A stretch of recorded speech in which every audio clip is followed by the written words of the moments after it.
Students, आप सभी का श्री कन्नी एकेडमी के डिजिटल प्लेटफॉर्म पे स्वागत है। मैं प्रताप सिंह, हिस्ट्री का एजुकेटर, एक बार फिर आपके बीच हाजिर हूँ। आज हमारा टॉपिक है कक्षा 12 का पाठ 5 का बक्सर का युद्ध, जो 1764 ईस्वी में लड़ा गया था। पिछले वीडियो में हमने किसके बारे में डिस्कशन किया था? पिछले वीडियो में हमने प्लासी के युद्ध के बारे में डिस्कशन किया था। और आज हमारा जो इतिहास का टॉपिक है वो कक्षा 12 के पार्ट 5 का कौन सा है? बक्सर का युद्ध है। याद रखिएगा, दोनों ही युद्ध भारतीय इतिहास में अपना महत्वपूर्ण स्थान रखते हैं। ऐतिहासिक दृष्टि से दोनों ही युद्ध काफी महत्वपूर्ण है। बक्सर का युद्ध 1757 में लड़ा गया था, प्लासी का युद्ध जून 1757 में लड़ा गया था और बक्सर का युद्ध अक्टूबर 1764 ईस्वी में लड़ा गया था। दोनों ही अंग्रेजों के खिलाफ लड़े गए थे, भारतीय शक्तियों के माध्यम से के द्वारा लड़े गए थे।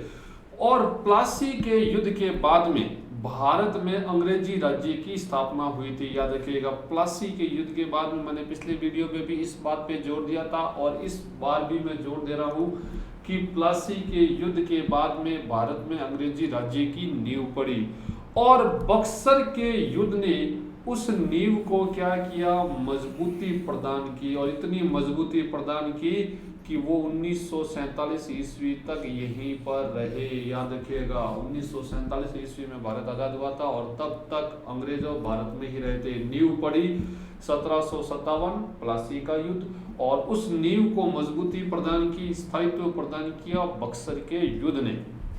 ठीक है, अब देखते हैं आगे कि भाई प्लासी के युद्ध के बाद में क्या क्या घटनाएं घटित हुई और ये बक्सर के युद्ध के क्या क्या कारण रहे थे। अपन इसके बारे में डिस्कस करेंगे। ठीक है, अब देखिए कि भाई प्लासी का युद्ध कब लड़ा गया था। मैंने आपको बताया प्लासी का युद्ध ये लड़ा गया था जून 1757।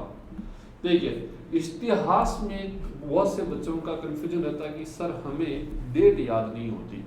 तो आप डेट को क्या करो, किस्तों में याद करो। पहले सन याद करो कि भाई 1757 और उसके बाद में समीकरण बैठाओ कि भाई ये घटना तब की है, ये घटना तब की, और उसके बाद में मंथ याद करो कि भाई जून, पहले भाई घटना याद रखेगी ये 1757 की है। ठीक है, फिर के जून की बात है, हाँ भाई चलो एक साल अब अपन 22 जून बोलेंगे या 23 जून बोलेंगे 1757, तो एक साथ में भाई कई डेटें हो जाती है तो कन्फ्यूज होता है। पहले 1757 और महीना, और अगर हमको सन याद है तो भी काफी अच्छी बात है, और डेट बाद में ऑटोमेटिक याद रहनी शुरू हो जाती है। मेरे साथ में भी ऐसा ही हुआ, आपके साथ में भी ऐसा ही होगा। ठीक है, मेरे को भी शुरुआत में डेटों में बड़ा कंफ्यूजन रहता था, तो मेरे भी गुरु ने कहा कि भाई पहले सन याद करो, 1757 है, 1764 है या 1761 है, पानीपत का युद्ध है। ठीक है, और भी बहुत से जो युद्ध लड़े गए थे भाई पहले, जैसे पानीपत का पहला युद्ध 1526 ईस्वी, दूसरा 1556 ईस्वी, फिर तीसरा 1761 ईस्वी। तो पहले सन याद करो, फिर महीने याद करो, भाई वो अप्रैल में लड़ा गया, वो कब लड़ा गया, फिर ये ठीक है जनवरी में लड़ा गया तीसरा युद्ध। तो इस हिसाब से तो, और ये लड़ाई किसके बीच में गया था आपको पता होगा, बंगाल का नवाब था सिराजुद्दौला। बंगाल का नवाब कौन था? सिराजुद्दौला, और अंग्रेजों के बीच में यह युद्ध लड़ा गया था। याद रखिएगा, बंगाल का नवाब सिराजुद्दौला और अंग्रेजों के बीच में यह युद्ध लड़ा गया था। और सिराजुद्दौला से विश्वासघात किसने किया था? सिराजुद्दौला से विश्वासघात किसने किया था? आपके मीर जाफर ने किया था। किसने किया था? मीर जाफर ने विश्वासघात किया था और मीर जाफर को बंगाल का नवाब बनाया गया था, नया नवाब। भाई उन्होंने, अंग्रेजों ने इसका साथ दिया था और क्या कहा था कि हम आपको नवाब बना देंगे और आप सिराजुद्दौला से क्या करो, गद्दारी कर लो। ठीक है, तो मीर जाफर बंगाल का नवाब बना कब? 1757 प्लासी के युद्ध के बाद में। और ये अंग्रेजों की क्या था? कठपुतली था। क्या था? अंग्रेजों की एक कठपुतली मात्र था। याद रखिएगा, अंग्रेजों की क्या था? केवल एक कठपुतली मात्र था। ठीक है, अब देखिए कि भाई मीर जाफर नवाब बन गया। इधर लिख देता हूं, मीर जाफर का जो पहले का टाइम पीरियड है 1757 से 1760 ईस्वी तक ये बंगाल का नवाब रहा। क्या रहा? ये बंगाल का नवाब रहा था। ठीक है, और नवाब बनाने में अंग्रेजों ने साथ दिया था, और अंग्रेजों में भी कौन था? रॉबर्ट क्लाइव मेन था।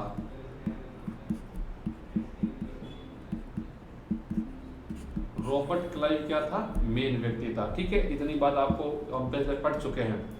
अब देखिए अंग्रेजों ने नवाब किसे बना दिया, मीर जाफर को नवाब बना दिया। अब अंग्रेज और मीर जाफर शासन चला रहे हैं। ठीक है, मीर जाफर के हाथ में कुछ नहीं है।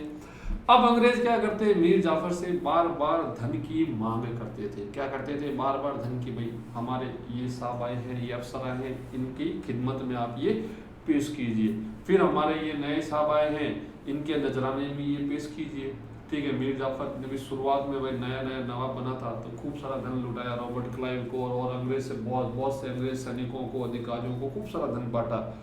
लेकिन अंग्रेजों की जो धन की मांग थी ये एक रक्त पिपासु कीड़े के समान थी, कितना ही ले लेकिन उसकी भूख शांत नहीं होती। अंग्रेजों की धन संबंधी जो भूख थी वो कभी शांत नहीं होती थी, और मीर जाफर अंग्रेजों को धन दे दे के परेशान हो गया था, यहाँ तक कि उसका खजाना भी खाली हो गया था। क्या हो गया था, उसका खजाना भी खाली हो गया था, और उसे अपने महल के सोने चांदी के बर्तन तक बेचने पड़े थे। याद रखिएगा, मीर जाफर को अपने महल के सोने चांदी के बर्तन तक बेचने पड़े अंग्रेजों की मांग को पूरा करने के लिए।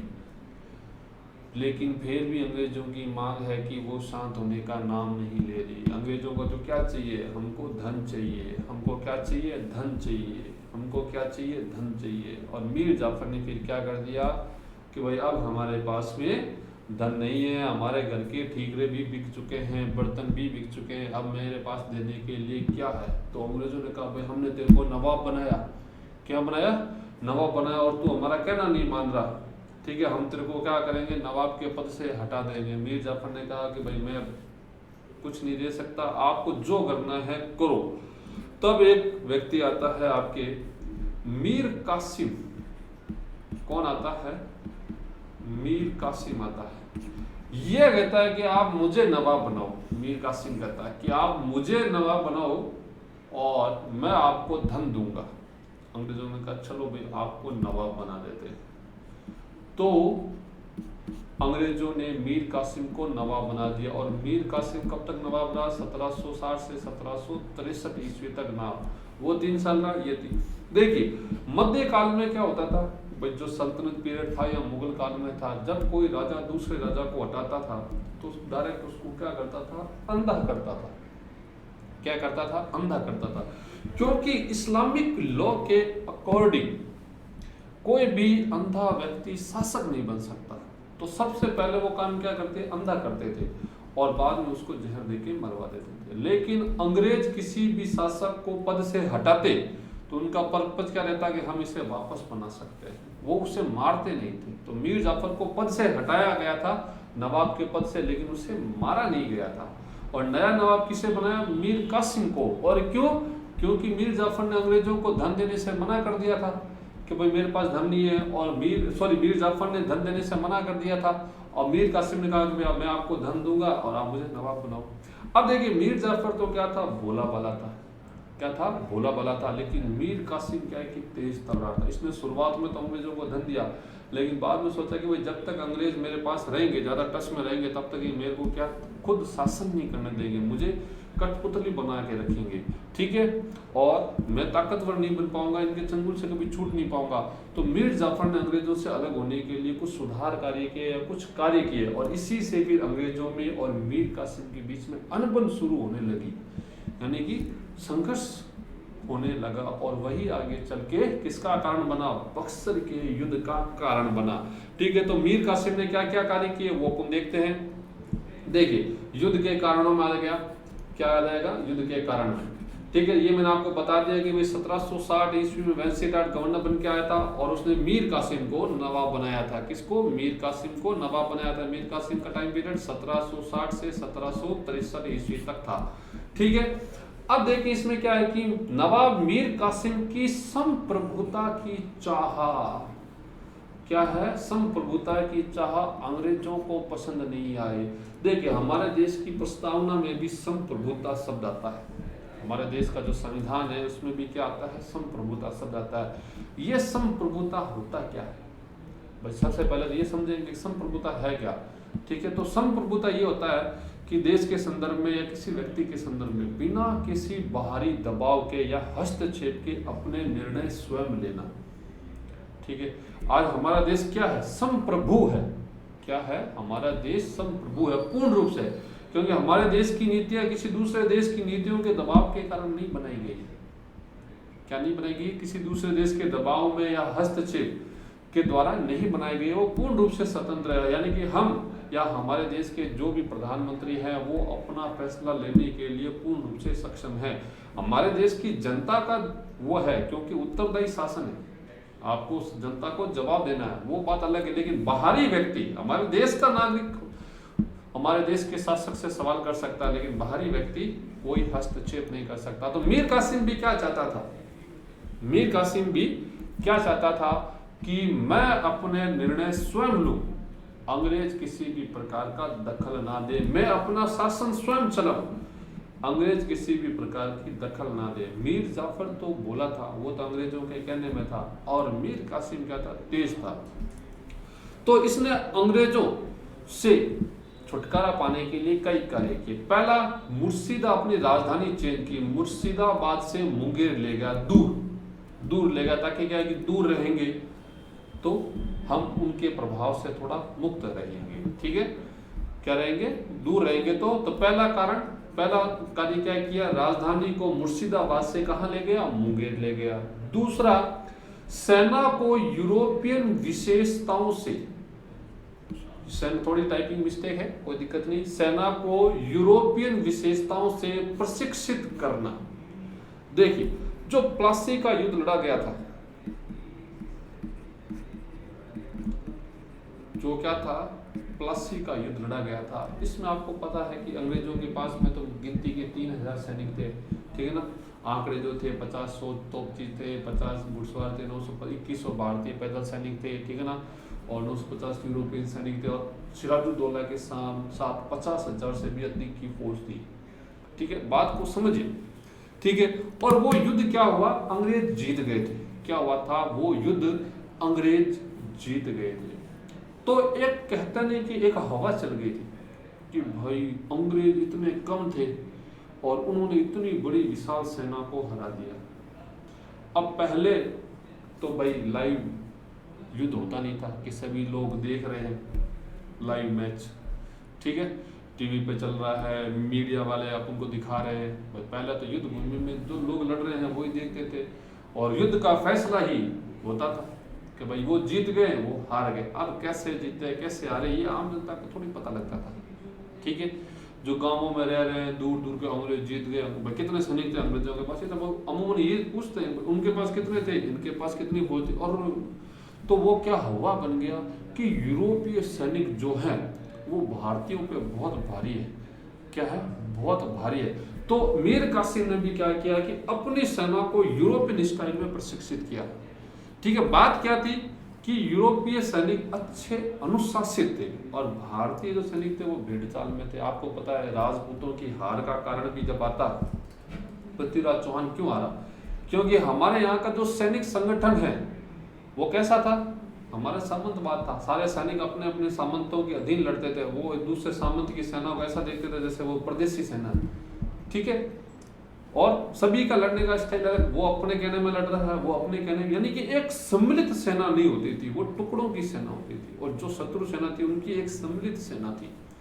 इसीलिए उस समय आ रहे और बाद में आगे चल के अंग्रेजों से भी यह, क्योंकि मुसलमान जो लोग आए उन्होंने भी यहाँ की व्यवस्था अपना ली, एकता व्यवस्था अपनाई थी। वो भी तो क्या थी? सामंती व्यवस्था का ही तो एक रूप थी, ठीक है। हमारे यहाँ पे पहले सामंत होते थे, इनके बाद में क्या हो गए? इक्तेदार हो गए, अमीर हो गए, ठीक है ना, जमींदार हो गए या मनसबदार हो गए। तो ये अपनी अपनी फौजों का अलग रखने लगे। तो ठीक है, वही कारण है। तो अनुशासित सेना होनी चाहिए और एक सेना होनी चाहिए, सेना डिवाइडेड नहीं होनी चाहिए, ठीक है। तो मीर कासिम ने भी अपनी सेना को यूरोपियन स्टाइल में क्या किया? प्रशिक्षित किया, ठीक है। अब देखिए फॉर एग्जांपल क्रिकेट तो हमको खेलना, प्लेयर कैसा भी हो, मायने क्या रखता है कि कोच कैसा है, क्या है? कोच कैसा है। वैसे ही बात सेम यहाँ पे अप्लाई करती है, ठीक है, अगर आप जीत गए तो आपका कोच बेस्ट है, और अगर आप हार गए तो आप भी खराब और आपका कोच भी क्या है, खराब है। ठीक है, तीसरा पॉइंट क्या है, मुंगेर में तोपखाना लगवाना। क्या है, मुंगेर में तोपखाना भी लगवाया ताकि क्या है कि अंग्रेजों से मुकाबला कर सके। और इसने सभी आंतरिक करों को समाप्त कर दिया ताकि दस्तक का दुरुपयोग रोका जा सके। मैंने बताया था दस्तक प्रथा कब दिया था, 1717 में, पिछले वीडियो में बताया था। किसने, फर्रुखशियर ने, मुगल शासक फर्रुखशियर ने दिया था। ये किसने दिया था, मुगल शासक फर्रुखशियर ने दिया था। कैसे, एक बार फिर बता देता हूं मैं आपको। देखिए कि भाई फर्रुखशियर का एक अंग्रेजी डॉक्टर हैमिल्टन ने इलाज किया था, उससे खुश होकर फर्रुखशियर ने एक शाही फरमान जारी किया था, और उसमें क्या था, 3000 रुपए वार्षिक, ईयरली, 3000 रुपए ईयरली के बदले बंगाल में अंग्रेजों को, ईस्ट इंडिया कंपनी को बंगाल में बिना सीमा शुल्क व्यापार करने की अनुमति दे दी। यानी कि आप 3000 रुपए दो और बिना सीमा शुल्क के क्या करो, पूरे बंगाल में व्यापार करो। भाई अलग अलग चौकियां बनी होती तो बार बार पैसा कटाने की आपको जरूरत नहीं है, वो पास दिखाओ। उस पास को ही क्या बोलते थे, दस्तक प्रथा कहते थे। अब इस दस्तक प्रथा का दुरुपयोग हो रहा था। दुरुपयोग कैसे हो रहा था कि भाई ये जो दस्तक, ये जो पास दिया गया था, ये किसे दिया गया था, ईस्ट इंडिया कंपनी के दिया गया था। लेकिन जो कंपनी के कर्मचारी थे वो अपना निजी व्यापार करने लगे, अपने माल को कंपनी का माल बताकर सीमा शुल्क बचाने लगे, और भारतीय व्यापारियों के माल को भी अपना माल बता के उनका सीमा शुल्क बचाने लगे और खुद मुनाफा कमाने लगे। तो इसका दुरुपयोग हो रहा था। सिराजुद्दौला ने भी इसके खिलाफ आवाज उठाई थी, लेकिन कोई सुनवाई नहीं हुई थी। आगे चल के मीर कासिम ने भी इसके खिलाफ आवाज उठाई और अंग्रेजों को कहा कि ये जो दस्तक का दुरुपयोग हो रहा है, इससे आप क्या कीजिए, बंद कीजिए। अंग्रेजों ने इसकी भी सुनवाई नहीं की थी और सिराजुद्दौला की भी सुनवाई नहीं की थी। सिराजुद्दौला ने क्या किया, आक्रमण कर दिया कासिम बाजार पे। क्या कर दिया था, कासिम बाजार पे आक्रमण कर दिया था। बाद में 20 जून 1756 ईस्वी को ब्लैक होल की घटना घटित हुई थी, जिसमें 146 अंग्रेज व्यक्तियों को बंदी बना के रखा गया था रात को एक छोटे से कमरे में, और 123 लोग रात को मर गए और 23 लोग ही जिंदा बचे थे। लेकिन मीर कासिम ने क्या किया, मीर कासिम ने सभी के लिए व्यापार मुफ्त कर दिया, यानी कि उसने सीमा शुल्क ही हटा दिया सभी के लिए। अब इससे अंग्रेजों को क्या फर्क पड़ा कि भाई अंग्रेजों के लिए सीमा शुल्क फ्री था, मान ली 3000 रुपये छोटी रकम थी, और ठीक भारतीय व्यापारियों को सीमा शुल्क देना पड़ता था अपने माल का 2.5% से 5% तक। तो इससे क्या होता था कि जो भारतीय व्यापारी थे उनका माल अंग्रेजों की तुलना में महंगा बिकता था।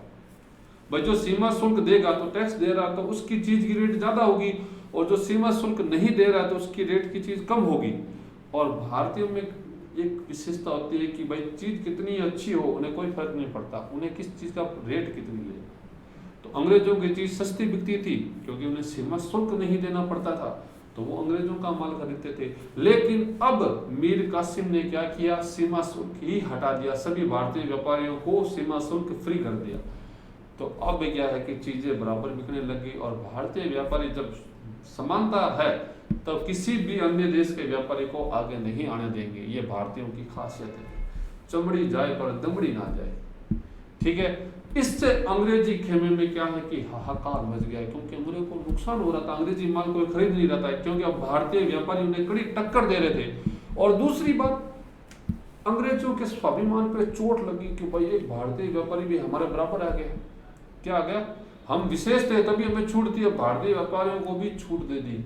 तो अंग्रेजों ने मीर कासिम को कहा कि भाई आपने ये जो नियम पारित किया है इसे वापस लीजिए। तो मीर कासिम ने कहा भाई साहब पहले मैंने भी आपको बहुत बोला था, आपने लिया था नहीं, तो मैं भी अब नहीं लूंगा, आप कुछ भी कर लीजिए, मैं बंगाल का नवाब, I am the ruler of Bengal. ठीक है, तो फिर अंग्रेजों को कहा कि भाई ये हमारे लिए तो मीर जाफर ही ठीक था। अंग्रेजों को समझ में आया क्या कि हमारे लिए तो मीर जाफर ही ठीक था। कौन ठीक था, मीर जाफर ही ठीक था। तो 1763 ईस्वी में मीर जाफर को दोबारा नवाब बनाया गया। 1763 ईस्वी में मीर जाफर को नवाब बनाया गया और मीर कासिम को हटा दिया गया, मीर जाफर को बंगाल का नवाब घोषित कर दिया गया। अब इस बीच क्या होता है, दूसरा कारण ये थोड़ी बात की घटना है, आपको याद रखनी है, ठीक है। ये जो दस्तक प्रथा का दुरुपयोग है, इसकी बात की। अब इसके बीच में क्या है कि कारण कुछ और रहे होते हैं, अपन पहले उनके बारे में डिस्कस कर लेते हैं, ठीक है। दूसरा है कि मुगल सम्राट शाह आलम को अंग्रेजों द्वारा नवाब को नजराने के रूप में 12 लाख रुपए देने के लिए विवश करने को नवाब ने अपनी स्वतंत्रता पर आघात माना। मैं पहले संप्रभुता, वही संप्रभुता ईगो वाला प्रश्न आ गया कि भाई मैं आपके पैसे क्यों दूं, अंग्रेजों को देने हैं 12 लाख रुपए, और अंग्रेजों ने किस पे डाल दिया, नवाब पे, क्या हमारी तरफ से आप दे दीजिए। नवाब ने कहा भाई उस समय तो दे दिया, लेकिन उसके मन में वो बात रह गई, ठीक है। अब आगे क्या आता है, नेक्स्ट कारण, नवाब ने अंग्रेजों से बर्दवान, मिदनापुर और चटगांव वापस मांगे। नवाब ने अंग्रेजों से बर्दवान, मिदनापुर, चटगांव क्या करे, वापस मांगे। ये तीनों क्षेत्र वेंसीटाट संधि ये 1760 में हुई थी, और इस संधि के तहत ही मीर जाफर को नवाब बनाया गया था, सॉरी मीर कासिम को, मेरा भी कंफ्यूजन रहता है कभी कभी, मीर कासिम को नवाब बनाया गया था वेंसीटाट संधि के द्वारा ही, ठीक है। तो अब नवाब ने क्या है कि ये तीनों क्षेत्र वापस मांग ली मीर कासिम ने, ठीक है। वो जो दस्तक प्रथा था ना, वो एंड मतलब उससे ही आग लगी थी, संघर्ष छिड़ा था, ठीक है। और मीर कासिम अंग्रेजों के मध्य संघर्ष, भाई दस्तक प्रथा का जो दुरुपयोग था, मैं आपको यहाँ पे वापस लिख देता हूँ। तो अंग्रेजों ने जब मीर कासिम की बात को नहीं माना, तो उसने क्या किया, सभी भारतीय व्यापारियों के लिए बिना सीमा शुल्क, सभी के लिए बिना सीमा शुल्क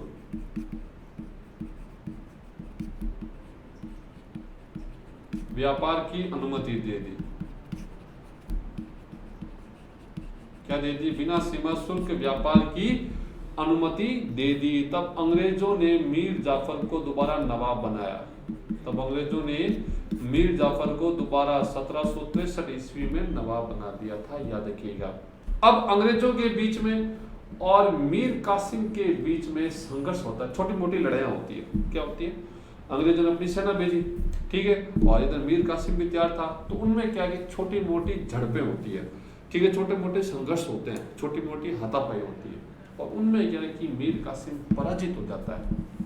क्या हो जाता है, मीर कासिम पराजित हो जाता है, और वो भाग कर कहाँ चला जाता है, अवध चला जाता है। कहाँ चला जाता है, भाग कर अवध चला जाता है, और अवध में ये गुट बनता है 3 जनों का। क्या बनता है, ये 3 जनों का गुट बनता है। एक होता है मुगल बादशाह शाह आलम, मुगल बादशाह शाह आलम सेकंड, वो भी अवध आया हुआ होता है। अवध का नवाब सुजाऊ दौला, अवध का नवाब कौन होता है, सुजाऊ दौला, और ये हो गया मीर कासिम, तीनों गुट बनाते हैं। अवध का नवाब सुजाऊ दौला, देखिए सुजाऊ है, क्या है, सुजाऊ दौला है, वो था सिराजू दौला, वहां पे ई की मात्रा है, यहाँ पे ओ की मात्रा है, ठीक है ना। प्लासी के युद्ध में सिराजू दौला था, प्लासी सिराजू दौला, बक्सर सुजाऊ दौला, ठीक है। मुगल बादशाह शाह आलम द्वितीय है, यहाँ पे कौन है, शाह आलम द्वितीय, और मीर कासिम, बक्सर कासिम, प्लासी सिराजुद्दौला, ठीक है। तो इन तीनों ने क्या बनाया, गुट बनाया कि हम अंग्रेजों के खिलाफ लड़ेंगे, तीनों मिलकर लड़ेंगे। और इधर अंग्रेज सेना का नेतृत्व किसने किया था, आपके हेक्टर मुनरो ने किया था। किसने किया था, हेक्टर मुनरो ने किया था। तो अंग्रेजों ने इन तीनों को संयुक्त रूप से पराजित कर दिया। कब, बक्सर के युद्ध में, जो लड़ा गया था 23 अक्टूबर 1764 ईस्वी को, बक्सर के युद्ध में अंग्रेजों ने इन तीनों को क्या कर दिया था, पराजित कर दिया था संयुक्त रूप से, तीनों की सेनाओं को एक साथ पराजित किया। और इससे फिर क्या हुआ कि अंग्रेजों की धाक संपूर्ण उत्तर भारत में जम गई। पहले बात थी कि वह प्लासी का युद्ध तो क्या था, युद्ध नहीं था, धोखा था। क्या था, युद्ध नहीं था, धोखा था। लेकिन बक्सर के युद्ध में अंग्रेजों ने साबित किया कि वो धोखा नहीं, ठीक है ना, जो वो कोई तुक्का नहीं था, ठीक है ना, ये हुक्म का इक्का था, ठीक है। तो ये बात याद रखिएगा, बक्सर के युद्ध में अंग्रेजी सेना की श्रेष्ठता साबित हो गई। बक्सर के युद्ध में क्या हुआ, अंग्रेजी सेना की श्रेष्ठता साबित हो गई थी, याद रखिएगा। अब देखिए कि बक्सर के युद्ध में पराजित हुए,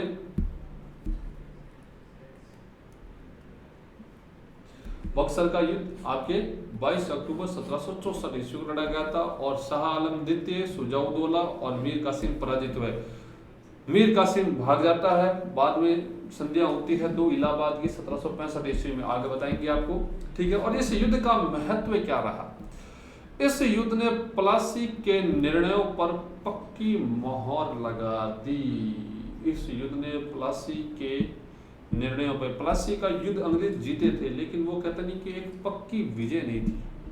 अभी भी भारत में उनका शासन सुदृढ़ नहीं था। जैसे 1526 ईस्वी में आपके बाबर ने पानीपत का युद्ध लड़ा था और जीता था। 1526 ईस्वी पानीपत का पहला युद्ध लड़ा था, किसके खिलाफ? इब्राहिम लोदी के खिलाफ। लेकिन वो जीत इतनी महत्वपूर्ण नहीं थी, क्यों? क्योंकि अभी बाबर का एक बड़ा शत्रु, सबसे बड़ा ताकतवर राजा राणा सांगा था। खानवा का युद्ध बाकी था और खानवा के युद्ध ने बाबर की विजय को क्या दिया था? स्थायित्व प्रदान दिया। उसी प्रकार प्लासी के युद्ध अंग्रेजों ने जीता था, लेकिन उसकी जीत को स्थायित्व किसने दिया? बक्सर के युद्ध ने। क्योंकि बक्सर के युद्ध में अंग्रेजों ने भारत की 3 बड़ी शक्तियों को पराजित कर दिया था।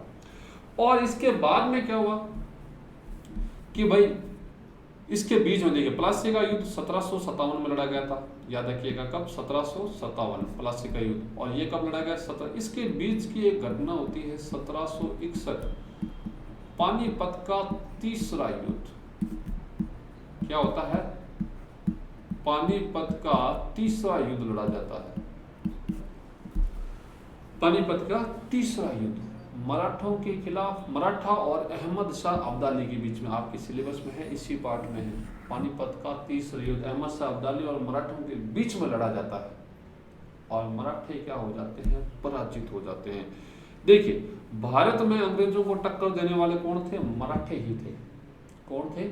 मराठे ही थे। लेकिन पानीपत की हार ने अंग्रेजों के लिए भारत जीतने का अवसर दे दिया। अंग्रेजों को भारत जीतने का क्या दे दिया? अवसर दे दिया। यदि पानीपत के युद्ध में मराठे जीत जाते तो अंग्रेजों के लिए भारत में साम्राज्य का विस्तार करना एक स्वप्न होता। लेकिन पानीपत की युद्ध में मराठों की हार ने भारतीय इतिहास को क्या कर दिया? बदल दिया। ठीक है। और 2-3 शक्तियों को एक साथ भी पराजित कर दिया और दूसरे मराठे अपने आप पराजित हो गए। ठीक है ना। तो अब अंग्रेजों के लिए क्या था कि उत्तर भारत में साम्राज्य विस्तार का रास्ता क्या था? पूरी तरह से खुला था। क्या था? पूरी तरह से खुला था। दूसरा क्या हो गया कि अब अंग्रेजों को भारत में चुनौती देने वाला कोई दूसरा नहीं रह गया था। कैसे रहेगा भाई? 3 शक्तियों को तो उन्होंने पराजित कर दिया। मराठे पानीपत के युद्ध में स्वतः ही हार गए। और था कौन उस समय भारत की राजनीति में ताकतवर? कोई नहीं था। सभी लोग आपस में लड़ाई में बिजी थे, आपस में लड़ लड़ के अपनी शक्ति को कमजोर कर रहे थे। भारत की ये बहुत ही कह लीजिए कि बुराई है। जब भी कोई बाहरी आक्रमण करता है तो हम आपस में लड़ने में बिजी रहते हैं। क्या रहते हैं? आपस में लड़ने में बिजी रहते हैं। कोई उसके मुक्का मार रहा है, कोई उसके कर रहा है। बाहरी व्यक्ति के खिलाफ भारत कभी एकजुट नहीं हुआ है। इतिहास है और हम इतिहास का अध्ययन किस लिए करते हैं? ताकि अतीत में की गई गलतियों को दोहरा ना सके। लेकिन अभी तक इतिहास से सबक नहीं लिया। आप प्राचीन काल से उठाकर अब तक देख लीजिए, कभी भी बाहरी आक्रमण हुआ है तो हम आपस में लड़ने में बिजी रहे हैं। बाहरी शक्ति के खिलाफ कभी एक नहीं हुए। ठीक है। और आप कुछ सीख लेते हैं तो अच्छी बात है। फिर आता है कि प्लासी की विजय बंगाल तक सीमित थी। भाई प्लासी के युद्ध में तो बंगाल में अंग्रेजी राज्य की स्थापना हुई थी। भाई प्लासी की विजय के बाद में तो क्या हुआ था? बंगाल में अंग्रेजी राज्य की स्थापना हुई थी। लेकिन बक्सर की विजय का क्षेत्र काफी विस्तृत था, क्योंकि अवध, दिल्ली का शासक सुजाऊ शाह आलम द्वितीय ठेठ वहां तक पहुंच हो गई थी और कोई चुनौती देने वाला भी तो नहीं रहा। ठीक है। इस युद्ध ने कंपनी को क्या कर दिया? अखिल भारतीय शक्ति बना दिया। क्या कर दिया? अखिल भारतीय शक्ति बना दिया। भाई पहले तो वो क्या था? क्षेत्रीय लोग थे, क्षेत्रीय शक्ति थी। और अब क्या हो गया? अखिल भारतीय, यानी कि पूरे हिंदुस्तान की एकमात्र शक्ति बन गई। और आगे चल के उन्होंने ऐसी ऐसी नीतियां, सहायक संधि अपनाई कि भारत में अब चाह कर भी भारतीय शासक अंग्रेजों का मुकाबला नहीं कर सकते थे। सहायक संधि का टॉपिक भी है, हम पढ़ेंगे विस्तार से। ठीक है। अब देखिए कि इस युद्ध के बारे में स्मिथ ने क्या कहा है। स्मिथ विद्वान है, उन्होंने क्या कहा कि बक्सर ने प्लासी के अधूरे कार्य को पूरा किया। ठीक है, ये क्वेश्चन भी पूछ सकते हैं कि बक्सर ने प्लासी के अधूरे कार्य को पूरा कैसे किया कि भाई अभी भी भारतीय शासक ताकतवर थे, वो अंग्रेजों को चुनौती दे सकते थे। अंग्रेजों की जो विजय थी वो क्या थी, अधूरी थी। ठीक है, लेकिन बक्सर के युद्ध में उस विजय को उन्होंने क्या कर दिया, पूरी कर दिया, क्योंकि कोई भी शासक अब अंग्रेजों को चुनौती नहीं दे सकता था और संपूर्ण भारत में वो अब साम्राज्य विस्तार के लिए अंग्रेजों के रास्ते क्या थे, खुले थे। क्या थे, खुले थे। फिर के दत्ता ने क्या कहा है, प्लासी के युद्ध की अपेक्षा बक्सर का युद्ध परिणामों की दृष्टि से अधिक निर्णायक था। बिल्कुल सही कहा है उन्होंने। प्लासी के युद्ध की अपेक्षा बक्सर के युद्ध के जो परिणाम आए, भाई इससे ऊपर अभी हमने पढ़ा कि प्लासी की वजह से बंगाल अंग्रेजों को प्राप्त हुआ था। छोटा सा मतलब बंगाल उसमें था तो बड़ा, लेकिन एक ही तो प्रांत प्राप्त हुआ था। लेकिन बक्सर के युद्ध ने तो संपूर्ण भारत के दरवाजे खोल दिए। ठीक है, तो ये याद रखिएगा। कोटेशन हमेशा याद रखिएगा, जो भी स्टेटमेंट आता है किसी विद्वान का और आप उसे लिखिए एग्जाम में और हाईलाइट कीजिए, एग्जामिनर को बताइए कि भाई मुझे ये याद है। ठीक है, आगे देखते हैं। ठीक है, फिर क्या होता है कि बक्सर के युद्ध के बाद में इलाहाबाद की संधि होती है। क्या होती है, 1765 ईस्वी में। देखिए, रॉबर्ट क्लाइव को फिर बंगाल का नवाब बनाकर भेजा जाता है। किसको, सॉरी नवाब क्या, बंगाल का गवर्नर बना के भेजा जाता है रॉबर्ट क्लाइव को। कब, 1765 ईस्वी में। और वो आके इलाहाबाद की संधि करता है। इलाहाबाद की दो संधियां होती है, एक तो शाह आलम द्वितीय के साथ में, किसके साथ में, शाह आलम द्वितीय। ठीक है, और एक होता है आपके अवध नवाब सुजाउद्दौला के साथ में।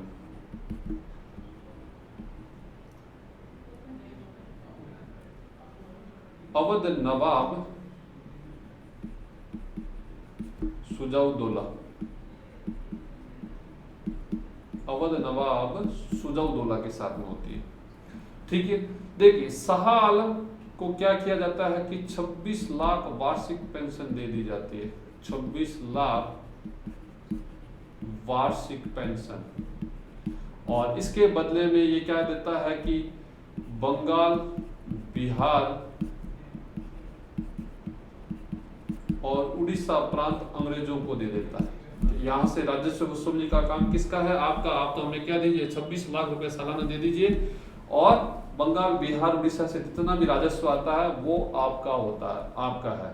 और शाह आलम को 26 लाख पेंशन देके कहाँ पे, इलाहाबाद में रख दिया जाता है। अब इसका नाम क्या है, प्रयागराज है।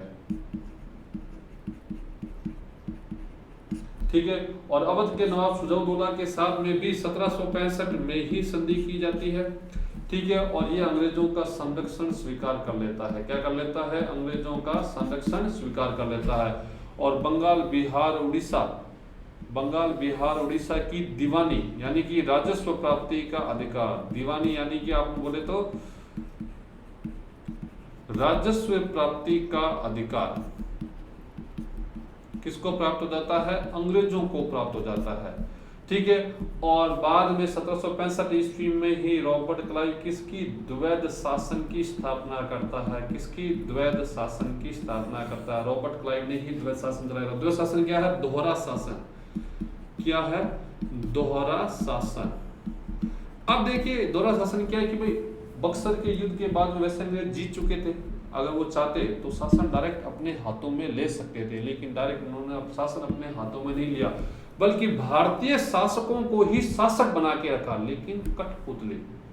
ठीक है, काम क्या होगा, वही जो अंग्रेज चाहेंगे, लेकिन नाम किससे होगा, किसके नाम से, भारतीय शासकों के नाम से। जैसे राष्ट्रपति कोई काम नहीं करता, लेकिन सारे काम राष्ट्रपति के नाम से होते हैं, करता कौन है, प्रधानमंत्री। वैसे ही उस समय अंग्रेज सारा काम करेंगे, नाम किसका रहेगा, भारतीय शासकों। यदि कल को आगे चल के कोई भी उत्तरदायित्व होता है तो वो किसका है, भारतीय शासकों का, लेकिन जो भी मुनाफा आ रहा है वो किसका है, अंग्रेजों का। ठीक है, तो ये था मोटे तौर से दोहरा शासन या द्वैध शासन, याद रखिएगा। तो बक्सर का युद्ध 1764 ईस्वी में लड़ा गया था, प्लासी का युद्ध 1757 में, और दोनों ही युद्धों को आपको अच्छी तरह याद रखना है। बोर्ड के एग्जाम में दोनों में से एक प्रश्न जरूर पूछा जाता है, याद रखिएगा। ठीक है, ठीक है, उम्मीद करता हूं कि आपको ये जो वीडियो है ये पसंद आया होगा। अपन फिर अगली बार मिलेंगे अगली क्लास में एक नए टॉपिक के साथ में। तब तक के लिए बहुत बहुत धन्यवाद।